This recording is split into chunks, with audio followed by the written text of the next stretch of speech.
May bago ng atraksyon sa Baguio City. Inaasang ito rin ang babago sa imahe ng Diplomat Hotel. Nagpapatrol, Rex Bate. Tapos na ang higanting tablet sa Dominican Hill kung saan nakasulat ang 10 utos ng Diyos. Sa Baguio ito ipinatayo dahil sa umano'y dalang propesiya ni Sister Grace Gupana ng Alleluia Kingdom of Jerusalem na ang lungsod ang Mount Zion of Jerusalem sa Pilipinas. Patunay daw ay ang Lion's Head sa Cannon Road.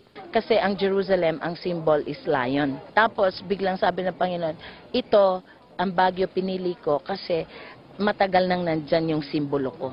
Ang simbolo ko is the lion and the face of the lion. Nagmistulang dingding ng 3 palapag na gusali ang tablet ng 10 Commandments. Sa likod naman ay ang baptismal pool. Sa loob makikita ang Ark of the Covenant kung saan ayon sa Biblia ay dito raw nakalagay ang 10 utos ng Diyos.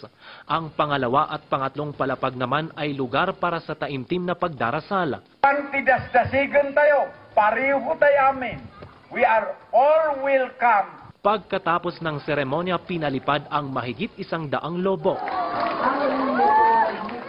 Ang pagkakapatayo ng tablet ng 10 Commandments ay akmang-akma raw sa bansag sa lugar na kinatatayuan ng Diplomat Hotel bilang Prayer Mountain. Ito na raw ang babago sa imahe ng lugar bilang bahay ng mga ligaw na kaluluwa. Rex Bate, Patrol ng Pilipino.